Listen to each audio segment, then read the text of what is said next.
بڑے بوڑھوں کے مشورہ اچھا ہوتا ہے، بوڑھے نے جواب دیا، میں کہتا ہوں کہ اس نیک کام میں دیر کرنا مناسب نہیں۔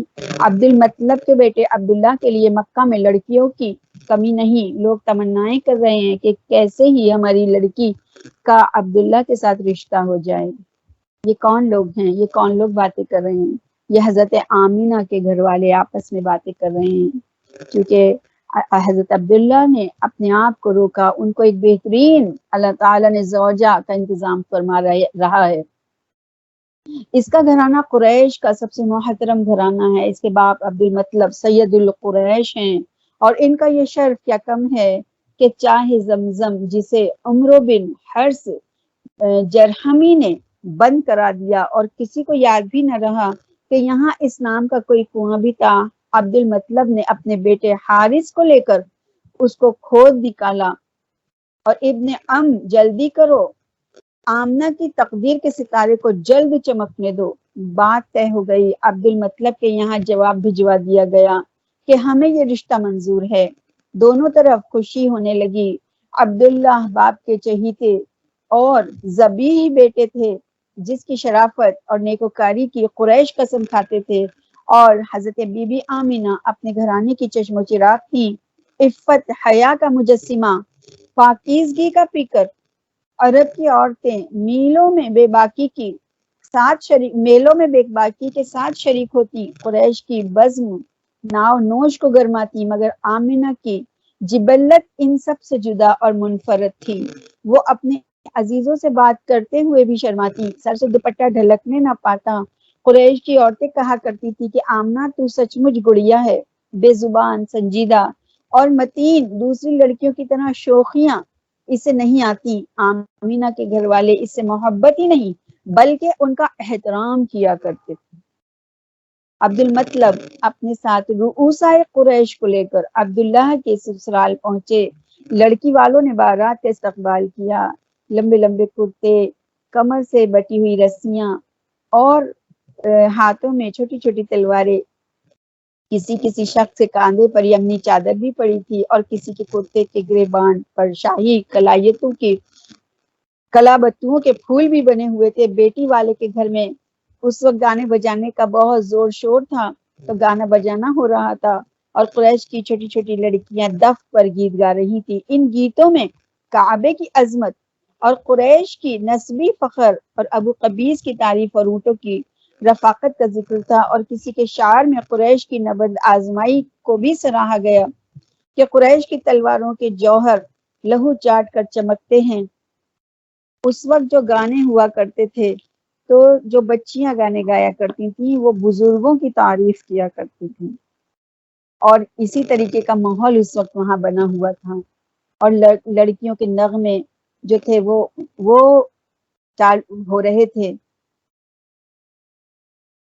عرب جھومے جا رہے تھے، اور ان زمزموں کی بدولت خوشی اور دوبالا ہو گئی تھی۔ نغمہ مسرت کی تخلیق کرتا ہے اور اس کے زیر و بم سے خوشی پھوٹتی ہے۔ عرب کے قدیم طریقے پر نکاح کی رسم ادا ہوئی، اور انتہائی سادگی کے ساتھ اعلان ہوا کہ عبداللہ ابن عبد المطلب اور آمنہ بنت وہب ایک دوسرے کے نکاح میں آ گئے۔ سبحان اللہ، پیارے نبی کے والدین کی یہ نکاح کی تقریب تھی۔ عبد المطلب کو لوگوں نے مبارکباد دی۔ سید القریش نے اظہار شکر کے لیے آسمان کی طرف دیکھا، دو تقدیروں کے ستارے مل گئے اور دو زندگیاں ایک دوسرے کی شریک بن گئیں۔ حضرت آمینہ رخصت ہو کر سسرال آئیں، اور خوب بہترین طریقے سے ان کا استقبال کیا گیا اور ان کی عزت کی گئی، کیونکہ وہ ایک ایسی بیٹی تھی جو عام بیٹیوں سے ہٹ کر تھی، جو عرب کی عام لڑکی عام ماحول سے ہٹ کر تھی، اور دلہا دلہن کا ایسا خوش نصیب جوڑا کہ آج تک دیکھنے میں نہ آیا۔ عبداللہ آفتاب تھے تو آمینہ ماہتاب تھی، دونوں نیک، شرمیلے، شرافت اور غیرت کے نمونے، ایک دوسرے کا جواب، اسے چھپاؤ اور اسے نکالو۔ عبد المطلب نے عزیزوں، رشتہ داروں اور دوستوں کو کھانا کھلایا، بڑے بڑے دیگچوں میں شوربے پکے اور رشتہ داروں اور دوستوں کو کھانا کھلایا گیا۔ وہاں کی خاص کھانا جو سرید کہلاتا ہے، بڑے بڑے طبقوں میں سرید نکالا گیا اور کئی عرب ایک طباق کو لے کر بیٹھ گئے اور ان کے آپس میں ہنسی مذاق شروع ہوئے۔ عبد المطلب نے عبداللہ اور دوسرے بیٹوں کو ساتھ لے کر کعبے کے طواف کیے اور طواف شکرانہ ادا کیا۔ اس میں محبت، عقیدت اور دلی جوش بھی شریک تھا۔ کعبے کی منڈیروں پر کبوتر بھی خوبصورت رقص میں تھے، گویا طواف کرنے والوں کا ساتھ دے رہے ہیں، زبان حال سے کہہ رہے ہیں کہ ہمیں بھی اس خوشی میں ہم برابر کی شریک ہیں۔ سبحان اللہ۔ یہ تھا پیارے نبی کے والدین کے نکاح کی تقریب۔ یہ دونوں کا اعلیٰ خاندان تھا اور دونوں ہی پاک باز تھے اور کیسے ماحول کے اندر تھے، یعنی کہ عرب کا جو ماحول تھا اس وقت بہت عروج پر تھا، بہت غفلت میں تھا، اور ایسے ماحول میں آپ کے والدین بہت بہترین تھے اور شادی ہوئے تقریباً 2.5-3 مہینے گزر چکے اور حضرت عبداللہ کے مکان میں ایک ہے نا لشکر تیار ہو رہا ہے، کجاوے کسے جا رہے ہیں اونٹوں کے اوپر اور ستو کی تھیلیوں کے منہ بند ہوئے جا رہے ہیں۔ اور یہ کیوں ہو رہے ہیں؟ کیونکہ ابھی عبداللہ جنہیں دولہا بنے چند دن ہی ہوئے ہیں، شام کی طرف تجارت کے لیے ان کی جانے کی تیاری ہو رہی ہے۔ اور پھر وہاں کا یہ قاعدہ تھا عرب کا کہ جب کوئی تجارتی قافلے کے لیے جاتا تھا تو پورے رشتہ دار اس کو الوداع کہنے کے لیے جمع ہوتے تھے، اور یہ وہ سفر تھا حضرت عبداللہ کا جو بہت زیادہ جنگلوں اور پرہول بیابانوں اور دشوار گزار راستوں سے طے ہو کر جانے والا تھا۔ یا ابن مطلب مدینہ سے 6 منزل جا کر جو نخلستان آتا ہے وہ خطرناک ہے، وہاں قافلے لٹ جایا کرتے ہیں۔ سنا ہے کہ قبیلہ غفار کے لٹیروں نے ادھر قیامت مچا رکھی ہے، ہوشیاری کے ساتھ جانا۔ عبداللہ نے اس کا جواب اپنی تلوار اٹھا کر دیکھ کر دیا کہ یہی تلوار میری ان کو جواب دے گی۔ اس کا مطلب ہے کہ وہ بہادر بھی بہت تھے، حضرت عبداللہ بہادر بھی بہت تھے۔ ہاشمی گھرانے کے لوگ دلیری اور شجاعت میں اپنی نظیر نہیں رکھتے، خطرے ان کو ڈرا نہیں سکتے۔ ان کی تلواروں نے بڑے بڑے خطرناک موقعوں پر خانہ کعبہ کی نگرانی کی ہے۔ عبد المطلب نے عبداللہ کی پیشانی کو چوما، عبداللہ کا سر نیاز سے جھک گیا اور بیٹے کی کامیاب واپسی کے لیے دعا کی۔ اس کا مطلب کہ وہ فرما بردار بھی تھے۔ حضرت عبداللہ اپنے باپ کے فرما بردار بیٹے بھی تھے۔ ہونٹوں کے ساتھ سفید داڑھی بھی ہلنے لگی۔ حضرت عباس نے نکیل پکڑی اور حمزہ نے کجاوے پر بیٹھتے ہوئے محبت کے ساتھ بھائی کا ہاتھ تھاما، اور حضرت آمنہ چپ چاپ بت کی طرح ایک طرف کو کھڑی ہوئی اس منظر کو دیکھ رہی تھی۔ شوہر نہیں، ان کی تو دنیا جا رہی تھی سنسان جنگلوں کی طرف، جہاں کوسوں تک آبادی کا نام و نشان نہیں ملتا تھا۔ وہ اپنا غم کس سے کہتی اور کس کو سناتی، کہتے ہوئے بھی شرماتی، نئی شادی اور ویسے بھی وہ شرمیلی تھی۔ ان کا بس چلتا تو کجاوے اتروا دیتی اور اپنے خاوند کو روک لیتی۔ یہ تصور کر سکتے ہیں ہم کہ کوئی نئی نویلی دلہن، ان کے شوہر اگر جائیں تو دلہن کا کیا حال ہوتا ہوگا۔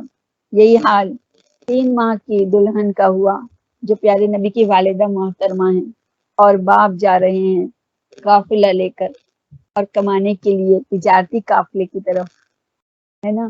تو اس وقت حضرت آمینہ کے دل کی کیفیت کا اندازہ ہم صرف سوچ سکتے ہیں، اور کیسی کیفیت ہوگی وہ۔ آمینہ کا دماغ تسلی دے رہا تھا، ڈھارس بندھا رہا تھا کہ اتنی ملول کیوں ہوتی ہے، تیرا شوہر تجارتی کاروبار کے لیے شام جا رہا ہے، جنگ پر نہیں جا رہا، خیر خوبی کے ساتھ واپس آ جائے گا۔ قریش آئے دن یمن، شام، نجدہ اور مصر جاتے ہی رہتے ہیں۔ قریش کی تو زندگی گھوڑوں کی پیٹھوں پر اور اونٹوں کے کوہانوں پر گزرتی ہے۔ 5-6 مہینے کی ہی تو بات ہے، پلک جھپکتے گزر جائیں گے یہ دن۔ وہ اپنے آپ کو تسلیاں دے رہی ہیں اور دے رہی ہوں گی، ہے نا، کہ آ جائیں گے۔ مگر اس کا دل آپ یہاں بیٹھا جا رہا تھا۔ کوئی ان کے کان میں کہہ رہا تھا کہ عبداللہ کو خوب جی بھر کے دیکھ لو، پھر پتہ نہیں دیکھنا نصیب ہو۔ عبداللہ نے بھی در و دیوار پر حسرت کی نگاہ ڈالی، جیسے کوئی ہمیشہ کے لیے رخصت ہو رہا ہو۔ ان کی آنکھوں میں ابدی جدائی جھلک رہی تھی۔ دیکھنے والے محسوس کر رہے تھے قریش کے گھرانوں سے روزانہ لوگ سفر پر جاتے رہتے ہیں، لیکن اس انداز میں تو کوئی رخصت نہیں ہوا کرتا۔ جدائی کا یہ منظر اور مفارقت کا یہ سما ہی عجیب سا ہے۔ رب کعبہ عبداللہ کو عافیت کے ساتھ واپس لائے۔ جس طرح ہم آج اس کی پیٹھ دیکھ رہے ہیں، کل اس کا منہ دیکھیں۔ عبداللہ جب مکہ کی گلیوں سے گزر رہے تھے تو بازار کے موڑ کے پاس کچھ عورتیں آپس میں کھڑی باتیں کر رہی تھیں کہ تم نے دیکھا کہ یہ جو سفر پر روانہ ہو رہے ہیں یہ کون ہیں؟ یہ ان کے باپ کا نام عبد المطلب ہے، یہ سید القریش کے بیٹے ہیں، مقدس کعبہ کے دربان۔ تو دوسری نے کہا کہ ارے نادان، ان کے دادا کا اصلی نام عامر ہے اور ان کا لقب شیبہ ہے نا۔ یعنی وہ آپس میں ان کی باتیں کر رہے ہیں، کیونکہ ہے نا چھوٹی سی بستی تھی، کعبہ بہت بڑا نہیں تھا اور سب ایک دوسرے سے ملے جلے رہتے تھے۔ یہ آج بھی ہم اگر بستیوں میں جا کر دیکھیں تو ہم کو یہ بات ملتی ہے کہ اگر وہاں ایک چھوٹا سا بھی کوئی کام ہوتا ہے تو سب کو خبر ہو جاتی ہے۔ یہی حال اس وقت کعبہ کا تھا کہ جب وہاں یہ قافلہ جا رہا تھا تو آپس میں ان کے بارے میں باتیں ہو رہی تھی، ہے نا۔ تو زبان نے ایک دوسرے سے کہہ رہی تھی کہ ہاں، تو میں یہ کہہ رہی تھی کہ شادی ہونے سے پہلے عبداللہ کی پیشانی میں جو نور نظر آتا تھا اب وہ دکھائی نہیں دیتا، پیشانی میں بس اس کی تجلی کی جھلکیاں ہی دکھائی دیتی ہیں، جیسے کہ سورج چھپنے کے بعد اور اس کی جو چوٹیوں کرنوں کا مزمل سے دھارے چھوڑ جاتا ہے وہی رہ جاتا ہے۔ تمہاری بات کی میری نگاہیں تصدیق کرتی ہیں، یعنی دوسری عورت کہتی ہے کہ ہاں ایسا ہی ہے۔ عبداللہ کے کان بھی یہ بات سن رہے ہیں اور پھر انہوں نے اپنے قافلے کو جو ہے ہانکنا شروع کیا اور اپنے قافلے کو آگے بڑھا لے گئے۔ تو حضرت آمینہ اپنے گھر کی چھت پر چڑھتی ہیں اور اس وقت تک حضرت عبداللہ کے اونٹوں کی قطار دیکھتی رہتی ہیں جب تک کہ کھجوروں کے جھنڈ یہ قافلے چھپا نہیں دیتے۔ مکہ کی پہاڑیوں نے اس دھندل کے پر اور حجاب ڈال دیے اور پھر وہ چھت سے اداس اور مغموم جدائی کا غم لیے اپنی نم پلکوں کے ساتھ دامن سے اپنی آنکھوں کو صاف کرتے ہوئے نیچے اتر آتی ہیں اور ان کی نگاہوں کے نقش آمنہ کو در دیوار پر نظر آتے ہیں اور پھر وہ اتر کر وہاں سے اپنے حجرے میں تشریف لے آتی ہیں، ہے نا۔ یہ آج ہم نے دو باتیں پڑھی، ایک تو نکاح کی بات اور پھر جدائی کی بات، پیارے نبی کے والدین کی جدائی، ہے نا۔ اللہ تعالیٰ کیونکہ کام تو اللہ رب العالمین لے چکا تھا، جس مقصد کے لیے حضرت عبداللہ کو پیدا کیا تھا، ان کی پیشانی میں جو نور ڈالا تھا اور حضرت آمنہ سے جب نکاح فرمایا تو مقصد تھا نبی پاک کی بعثت کا، اور وہ بعثت کا مقصد رب تعالیٰ نے پورا فرما دیا تھا۔ اب ہے نا ان کے والدین کی جو تھی عزت اور احترام، وہ یہی تھا کہ ان کو دنیا سے اٹھا لیا جائے، ورنہ اور بھی ان کے بھائی لوگ تھے، حضرت عبداللہ کے 9 بھائی بقایا تھے، ان کی زندگیاں نہیں ختم ہوئی، اور حضرت آمنہ ان کی زندگی بھی بس جب تک نبی پاک 6 سال کی عمر میں تشریف لائے تو ان کو بھی بلا لیا گیا، ہے نا۔ اللہ تعالیٰ نے پیارے نبی کو بڑے ہی حکیمانہ طریقے سے، بڑے ہی بیش قیمت انداز سے دنیا میں مبعوث فرمایا، ہم لوگوں کے لیے، ہم لوگوں کو اس پیارے پیارے نبی کی امت میں داخل کرنے کے لیے، ہے نا۔ حضور پاک صلی اللہ علیہ وسلم کا ذکر، آپ صلی اللہ علیہ وسلم کی شان میں ہم جب مدحت بیان کرنے کا جو یہ مقصد ہے، یہ بھی ہے کہ پیارے نبی صلی اللہ علیہ وسلم کی محبت ہم اپنی نئی نسل تک پہنچائیں، جیسے کہ آج ہمارے دلوں کے اندر ہے۔ ہم بھی پیارے نبی کی مدحت کو بیان کر رہے ہیں، ہم بھی آپ کا ذکر کر رہے ہیں، ہم بھی آپ کے بارے میں جان رہے ہیں، جاننے کی کوشش کر رہے ہیں، ہے نا؟ تو یہی بات کو ہم کو اپنی آنے والی نسل کے اندر داخل کرنا، منتقل کرنا چاہیے، ہے نا؟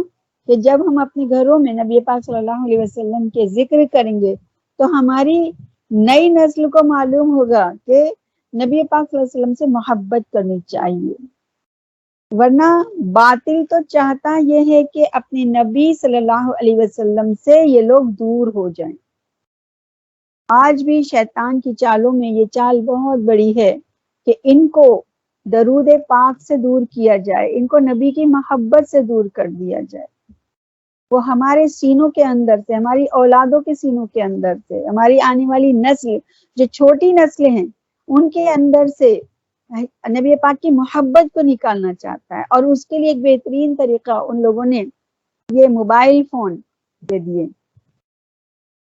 جو ہر ایک کے ہاتھ میں ہیں، اور کس طریقے سے ہیں کہ کیا کیا دیکھتے ہیں بچے، اور پھر سکھانے کی کوئی ضرورت نہیں ہے، کچھ بھی سکھانے کی ضرورت نہیں ہے۔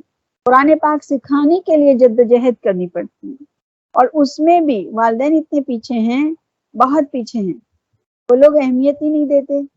تو اسی لیے نہیں دیتے کہ دلوں کے اندر نبی پاک کی محبت نکال دی جا رہی ہے نا؟ تو ہمارے والدین نے ہی تو ہمیں بتایا کہ تم نبی پاک کی امتی ہو، اور ہمارے سینوں کے اندر جو یہ محبتیں ڈالی ہیں یہ ہمارے پیدا ہوتے، جب ہم تھوڑے سمجھدار ہوئے، پیدا ہوتے ہی کانوں میں اذان دے دی گئی ہے نا کہ تم نبی کے غلام ہو، تم نبی کے امتی ہو اور اللہ کے بندے ہو۔ اور پھر جب ہم تھوڑے بڑے ہوئے تو ہمیں کس سے پتہ لگا؟ ہمارے والدین سے، کہ تم حضرت محمد مصطفیٰ صلی اللہ علیہ وسلم ہمارے نبی ہیں، آقا ہیں، آخری نبی ہیں، اور ہم کو ان کے بتائے ہوئے راستے پہ چلنا ہے۔ اور جب ہم قرآن اور حدیث پڑھتے ہیں تو ہم یہ جانتے ہیں کہ ہم کو اپنے نبی صلی اللہ علیہ وسلم سے کتنی محبت کرنی چاہیے۔ لیکن جب ہم قرآنی ڈھنگ سے نہیں پڑھیں گے، ہم اپنے بچوں کو نہیں پڑھائیں گے، تو کیسے پتہ لگے گا کہ پیارے نبی سے ہم کو کتنی محبت کرنی چاہیے؟ یہ قرآن کی اور حدیثوں کی طرف جو ہمارے رجحان بہت نہ ہونے کی برابر ہو گئے، اس لیے ہم کو نبی پاک کی اتنی محبت ہمارے دلوں میں نہیں ابلتی۔ تو یہ بہترین بات اور یہ ورثہ اپنے نبی صلی اللہ علیہ وسلم، یعنی کہ ان سے محبت اپنی نئی نسل کو ہم کیوں نہ دیں؟ کیونکہ یہ محبت ہم نے کس سے سیکھی؟ صحابہ سے سیکھی، صحابیات سے سیکھی، ان کے واقعات پڑھ کر سیکھی۔ پیارے نبی سے محبت، عقیدت، احترام اور جانثاری، کیونکہ یہی تو دین ہے، یہی تو اسلام ہے، اور یہی تو ایمان ہے۔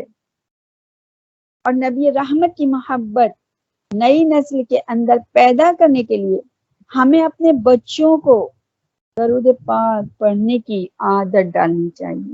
آج ہم اپنے اوپر غور کریں تو ہم کو اصلیت سامنے آ جائے گی کہ ہم اپنے بچوں کو روزانہ ایک تسبیح دے دیتے ہیں کہ بیٹے لو یہ نا درود پڑھ لو۔ ہم کتنی چیزیں ہم نے نا صبح اٹھ کر، اب جب سے یہ لاک ڈاؤن ہوا ہے تو فجر سے کے وقت کے فوراً بعد ہی کلاسز شروع ہو جاتی ہیں۔ مائیں نماز کے لیے، فجر کے لیے اٹھیں نہ اٹھیں، باپ کسی اور چیز کے لیے کچھ کریں نہ کریں، موبائل فون لا کے دینا ہے، لو بیٹے کو دو، اس کی کلاس کا ٹائم ہے، بیٹی کو دو، مائیں اٹھ جاتی ہیں، لو تمہاری کلاس ہے۔ اور جو چھوٹے بچے ہوتے ہیں ان کی کلاس اٹینڈ کرنے کے لیے اپنی مائیں اپنی پوری نیند کو قربان کر کے ان کے ساتھ اتنے ہی گھنٹے بیٹھی ہیں، 3 گھنٹے 4 گھنٹے تک بیٹھے ہوئے دیکھا ہے میں نے، اور وہ برابر ان کو کام کرا رہے ہیں کہ نہیں تمہاری کلاس چھوٹ جائے، تمہاری کلاس میں تمہارا ہوم ورک پیچھے ہو جائے گا۔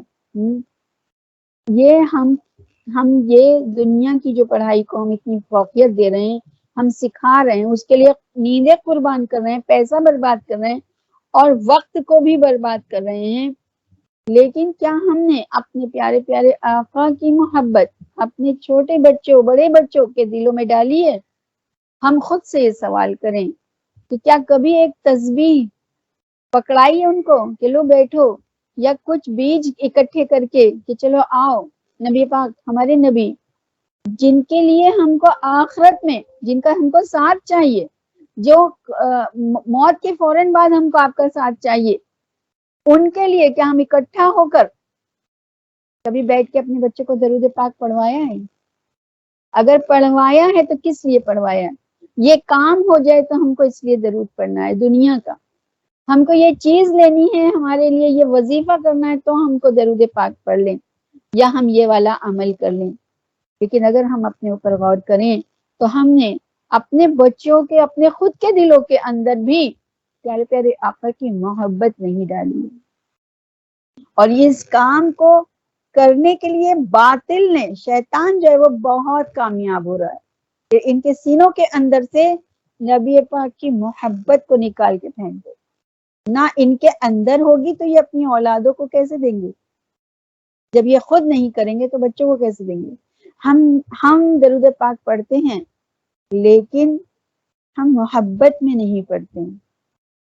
ہم کو پیارے نبی سے محبت کی وجہ سے ہم کو درود پاک پڑھنا ہے، کیونکہ قرآن میں حکم ہے، حدیثوں میں اس کا حکم ہے نا۔ تو درود پاک پڑھنے کی عادت ہم کو اپنے بچوں کے اندر ڈالنی چاہیے، کیونکہ درود پاک پڑھنے سے طبیعتوں کے اندر نکھار آ جاتا ہے،